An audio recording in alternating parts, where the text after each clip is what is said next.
first, the highlights.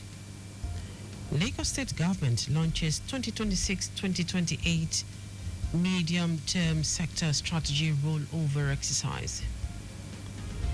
President Tinubu to meet power generation companies over 4 trillion naira electricity debt. On the foreign scene, Israeli army starts calling up reservists for planned expansion to Gaza offensive. And in sports, Nigeria's Flying Eagles, Morocco battle to goalless draw in ongoing Under-20 AFCON. Now the details. I am Dele Agadumo. Lagos State Government has officially launched its annual medium-term sector strategy (MTSS) rollover exercise for the 2026-2028 planning cycle, reaffirming its commitment to sustainable development and effective governance. Speaking at the opening session of the workshop, the Permanent Secretary of the Ministry of Economic Planning and Budget, Olayinka Ojo, emphasized the importance of the MTSS as a cornerstone in the state's planning framework.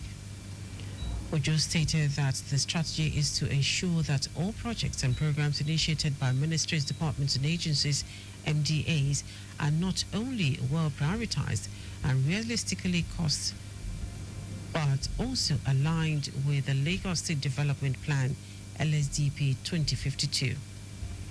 The rollover session, which gathered economic planning officers and statisticians and statistical officers from various MDAs and development partners, aims to critically assess ongoing and proposed initiatives for their transformational impact, alignment with sectoral strategies, and responsiveness to current fiscal realities.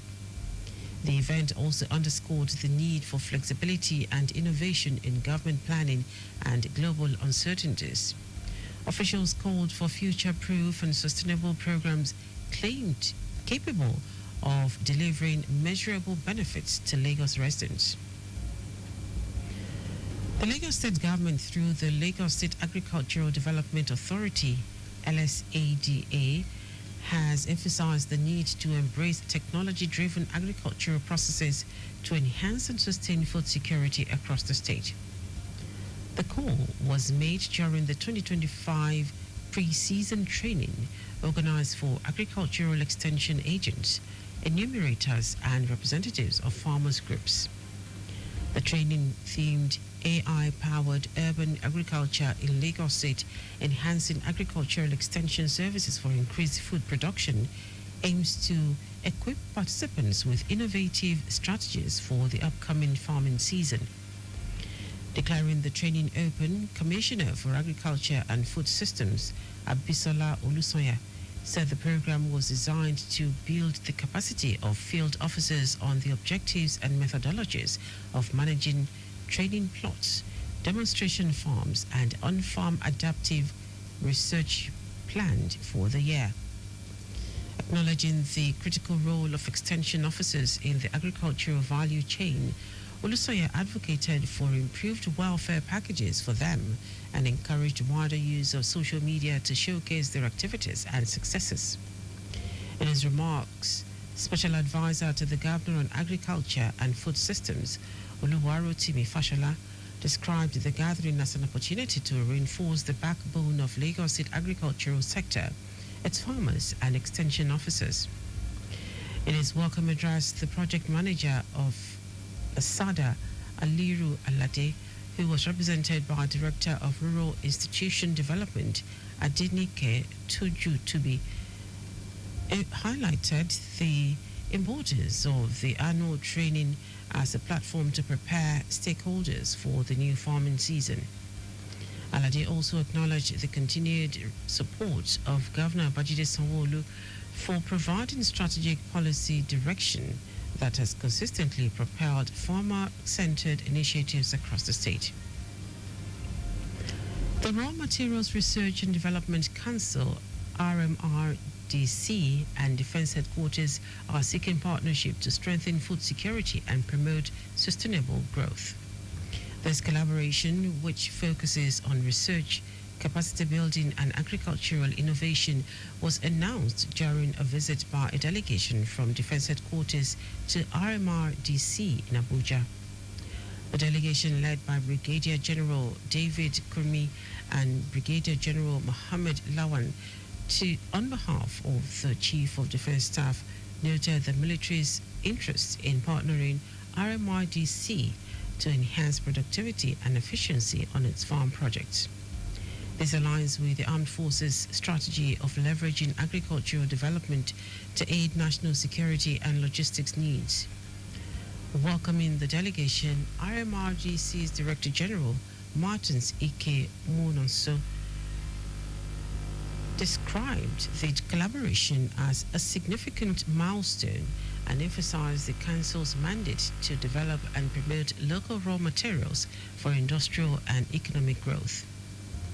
Ike Monso noted that the farms project is a model for innovative agriculture and raw materials production, saying its alignment with the armed forces could be pivotal in ensuring food security in the military. The strategic partnership is expected to be formalized with the signing of Memorandum of Understanding (MOU) to accelerate innovations in agricultural production, enhance the military's supply chains, and reinforce Nigeria's broader food security architecture.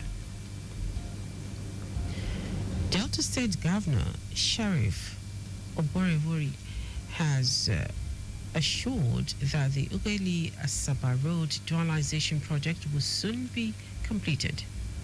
Speaking during an inspection tour, Governor Oborevori stated that the people of the state are pleased with the pace and quality of development projects being implemented by his administration.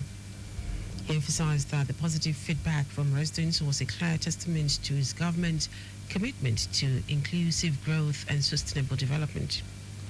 Governor Oborevori reaffirmed that he would not relent until every part of the state feels the impact of democracy, noting that his administration's development blueprint is already yielding tangible results that address the needs and aspirations of Deltans. Now to the rest of the stories. President Bola Tinubu is expected to meet with the leadership of Nigeria's power generating companies as part of an emergency effort to address the 4 trillion naira debt threatening to cripple the country's electricity supply chain. The move follows a high-level meeting on Tuesday between the Minister of Power, Adebayo Adilabu, and Chairman of GENCOs in Abuja, amid mounting fears of a possible collapse of the national grid due to liquidity constraints in the sector. The government pledged immediate action to reduce the 4 trillion naira debt owed to power generation companies. In a statement by the Minister's Special Advisor on Strategic Communications and Media Relations, Bolaji Tunji, the federal government had resolved to settle a substantial portion of the debt immediately, while the remainder would be cleared through financial instruments such as promissory notes within the next 6 months. He said this would be proposed in a meeting being planned between President Bola Tinubu and the GENCO's leadership. It will be recalled that GENCOs had earlier issued a warning to the federal government over the continued accumulation of debts now totaling over 4 trillion naira. The companies said they were currently owed 2 trillion naira for power supplies in 2024 and 1.9 trillion naira in legacy debts. The Federal Ministry of Art, Culture, Tourism and Creative Economy has unveiled the Creative Economy Development Fund, CEDF, to fund the sector. The ministry said the fund is open to individuals, businesses and institutions operating across the creative and cultural economy. The CEDF is a bold step towards realizing President Bola Tinubu's renewed hope agenda through job creation, economic diversification and enhancing Nigeria's global cultural influence. Minister of Arts, Culture and Tourism and Creative Economy, Hannatu Musawa, described the fund as a strategic national investment designed to unlock the vast potential of Nigeria's creative sector, positioning it as a driver of economic growth and cultural diplomacy.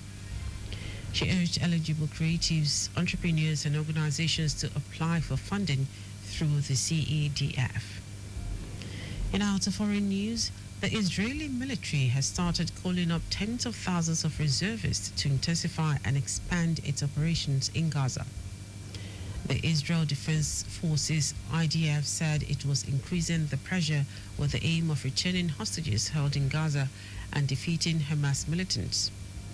Critics say the recent military offensive after a ceasefire broke down has failed to guarantee the release of captives and question Prime Minister Benjamin Netanyahu's objectives in the conflict. Under the plan, the military said it would operate in new areas and destroy all infrastructure above and below ground. International negotiations have failed to reach a new deal for a ceasefire and the release of the remaining 59 hostages being held by Hamas, 24 of whom are believed to be alive. Now, Sport Nigeria was held to a goalless draw by Morocco in a tense Group B encounter at the ongoing CAF Under-20 Africa Cup of Nations in Cairo on Sunday.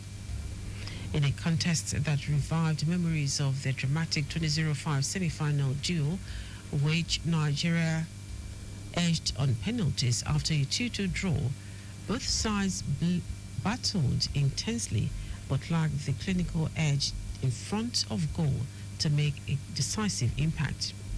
The fixture marked Nigeria's 99th appearance in the history of the Under-20 AFCON, and despite dominant spells during the game, the Flying Eagles were unable to secure what would have been their 57th win in the competition.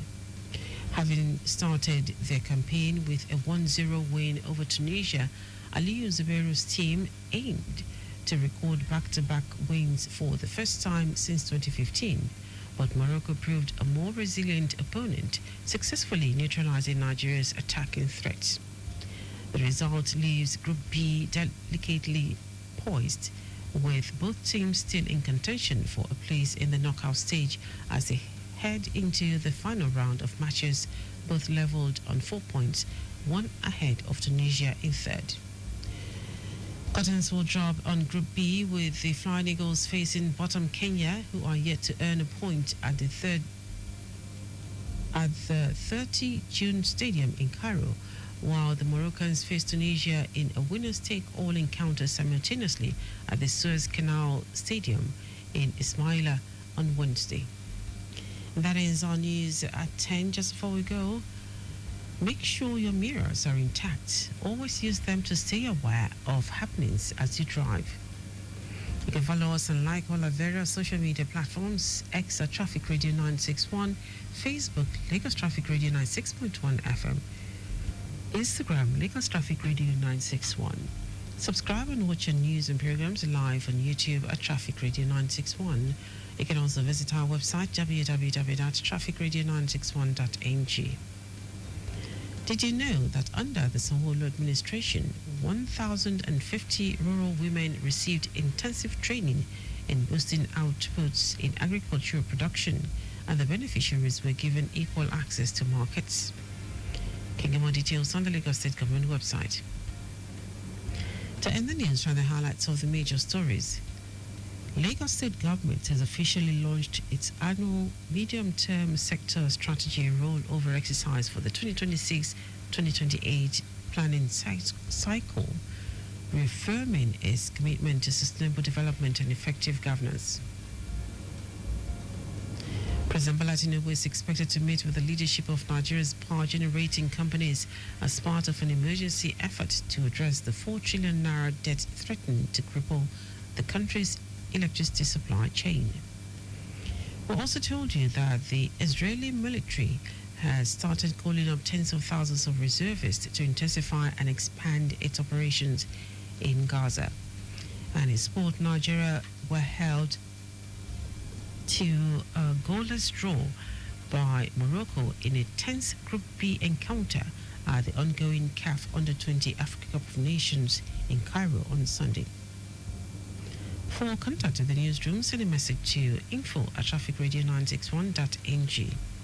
That is the news broadcast compiled by Abiola Fabulabu. I am Dele Agadumo. Good morning. Thank you for listening.